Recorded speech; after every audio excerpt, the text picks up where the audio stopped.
So I thought I'd take you into the Crestline Creatrix matrix, which was the thing in my introduction video from years ago that I was creating in this very beginning week of the year. So this is it.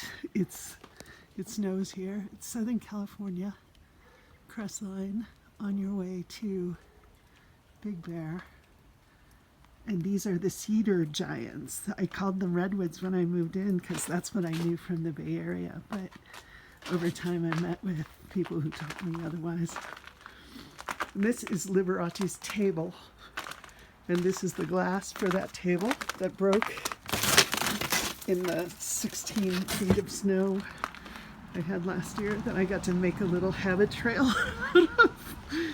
Anyway, I'm weaving, just wefting and weaving things onto that base that was once in Liberace's cabin at Lake Arrowhead.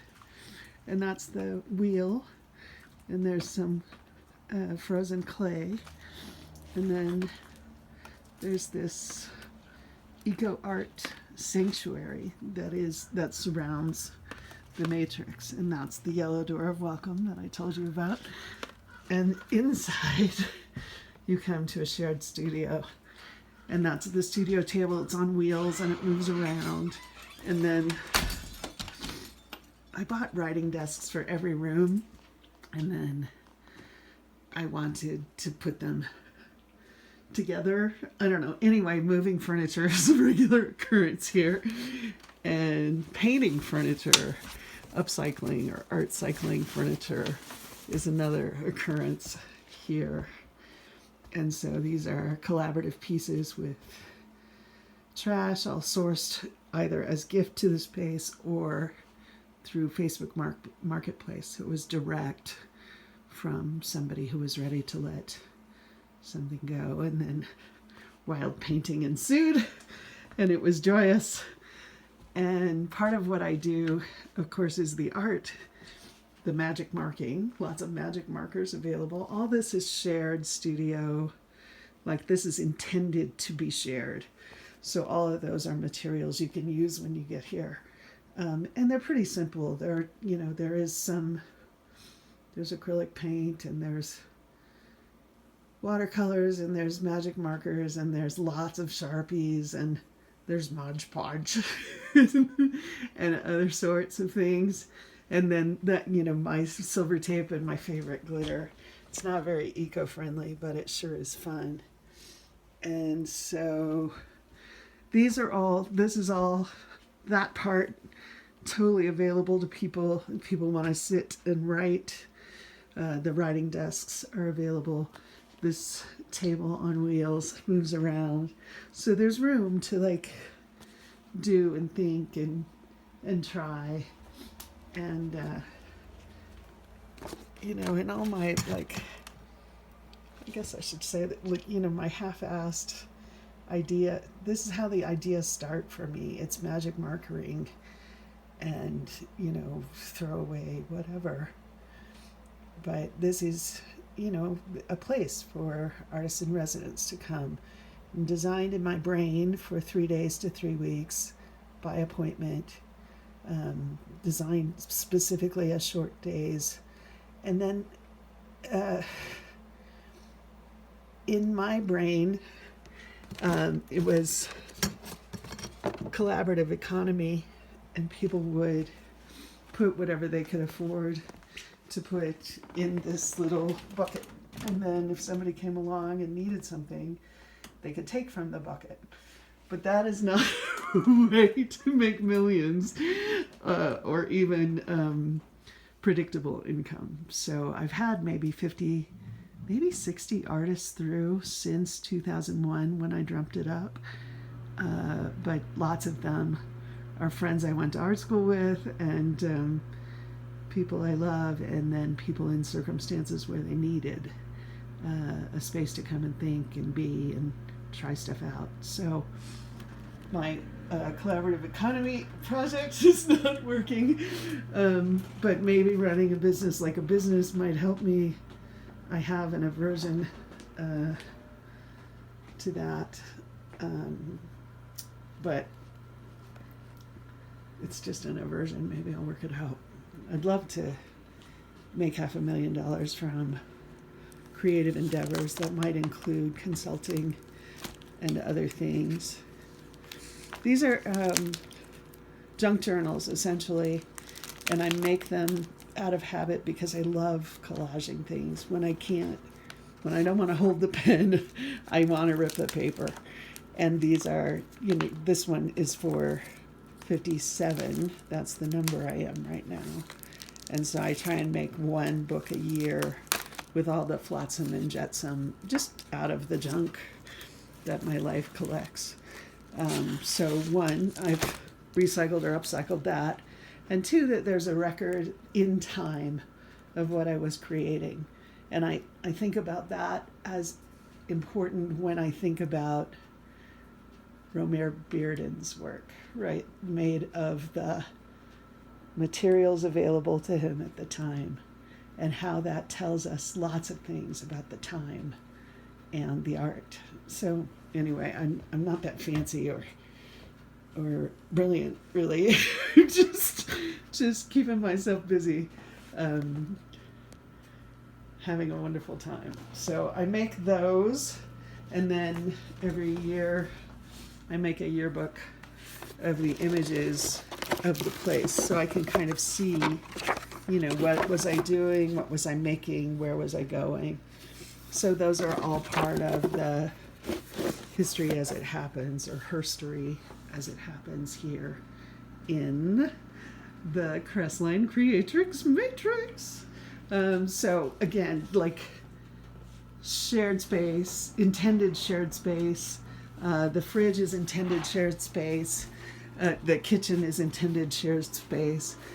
And I have these installations that I do kind of everywhere I go. This whole piece is called The Working Definition of a Life, and I remake it every time I have a new refrigerator. And the folks on the fridge are the people who are active in my heart and on my mind. So it's a lot of my family and my kids and some friends as they come in and out. And while we're alive, while I'm needing a fridge, because only people who are alive are eating, this is kind of what I think about, what I'm alive for, in a way. And so this is that piece. And I remake it everywhere I end up living. I don't have any. I love it when paint gets on the floor. I hope the floor and the ceiling and the walls will all become murals of some sort. This is left over from an installation I did for Day of the Dead about my mother line. And it's a piece I could read to you, a performance piece, I guess, but also just a long poem describing my life and how different it is maybe from the choices my grandmothers made. But the important thing about this particular piece is that it's really, one, it's my ancestors. So when you walk into the space, my ancestors are present here. And I notice when there's a thing I don't like anymore in my life, or a feeling I don't want, or a habit, or a phrase, especially in my parenting, I really was trying to leave the past. I wanted to do some generational healing, and I wanted to leave my family's legacy of mental illness and suicide and all the other stuff kind of out of the future for my kids. So I wanted to stop it, with me.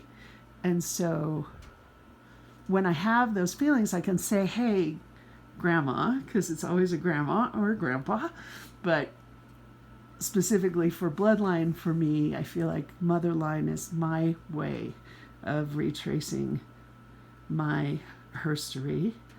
And so I can say, hey, Grandma, thank you for everything you did to create that feeling and that teaching. And I don't need it here anymore. You can take that with you wherever your spirit is.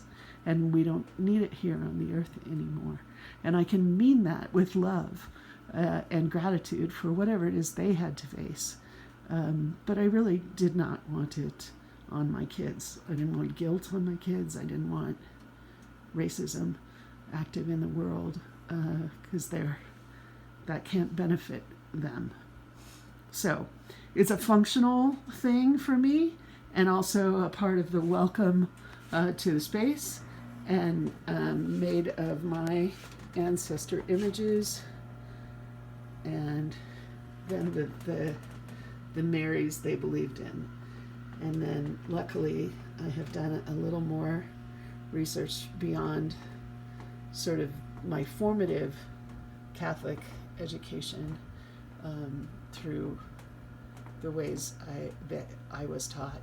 And of course there's Kuan Yin, who is older than Mary, and then African fertility goddesses that I actually used in ceremony and offered to my sister, and she was able to have a baby.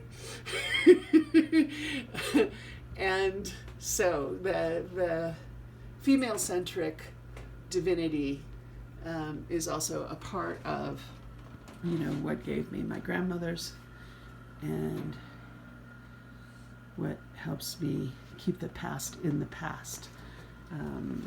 So that's that. And of course there's Buddha as well.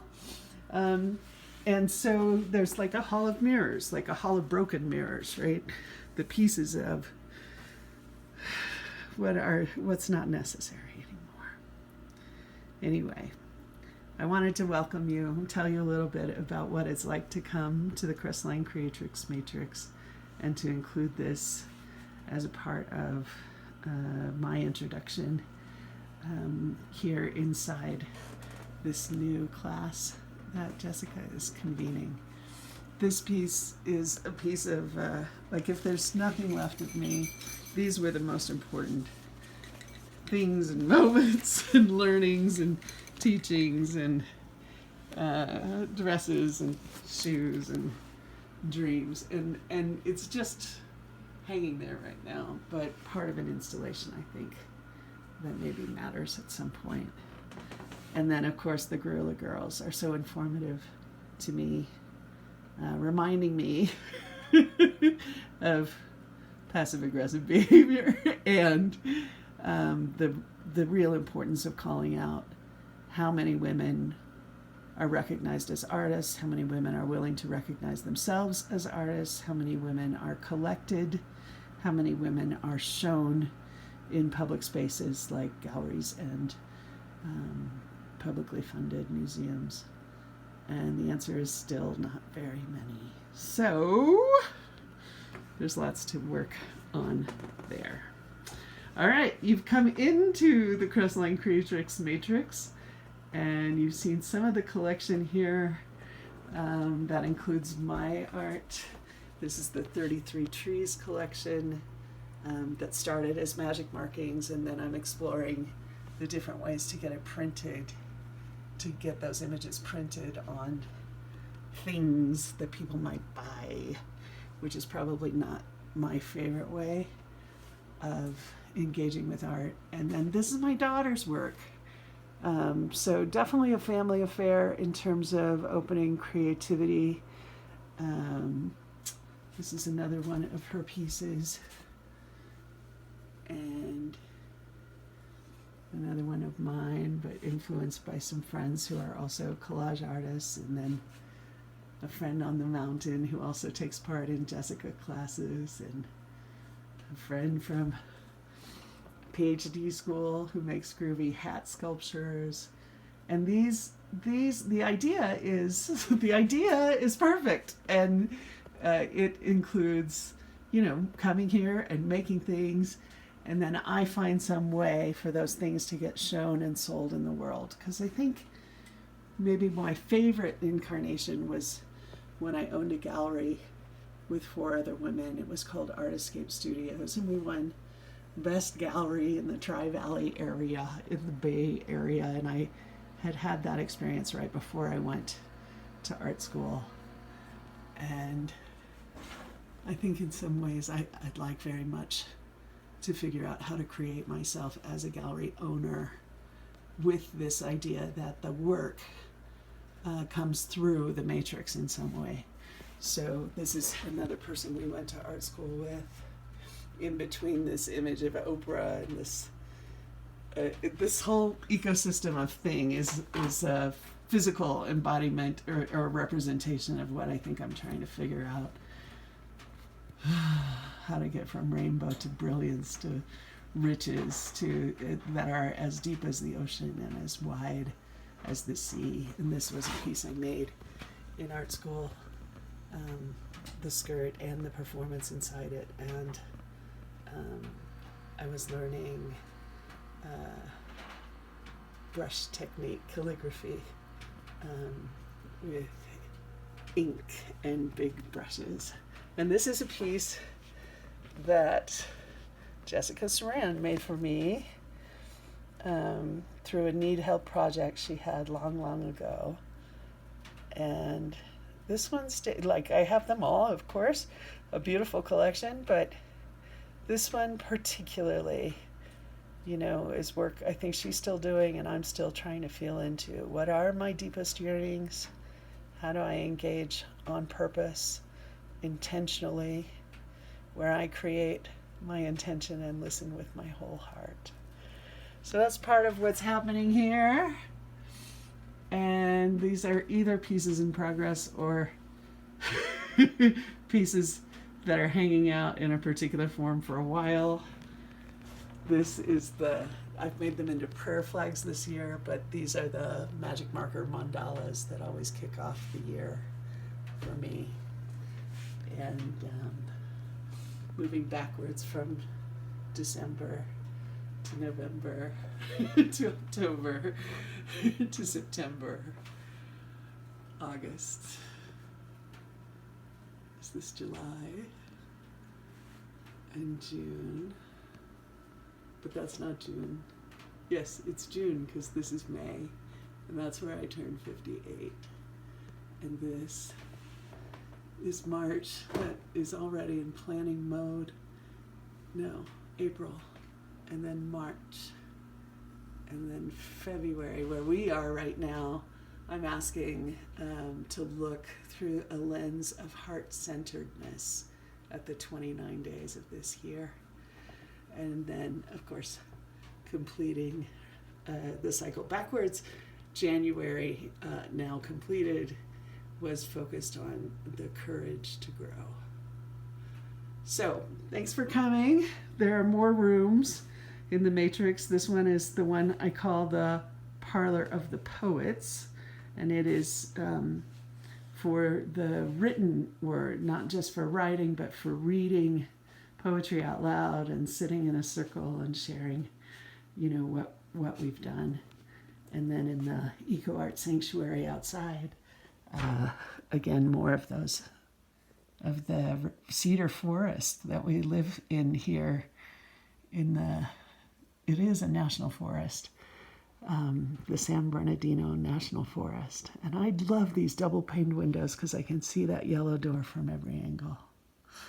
All right, that's introduction part 2. And I said my scary number, $500,000, and from my creative efforts. And that could be screenplay or consulting or book or artwork or gallery owner, whatever, madness, marvelousness. But I'd like to figure out how to play at that level and sort of learn past the way I wish the world worked, in that you share what you've got and I take what I need. but the 3 years I've spent sort of inside that practice has not resulted in folding money. And if it has, that offer to whoever came next to take what they needed, the money disappeared in that direction. Not a problem. Happy to learn what I've learned, and wanting really, really to think about, when I don't have a day job, what are my options? So my grandmothers had theirs, and I hope to find mine.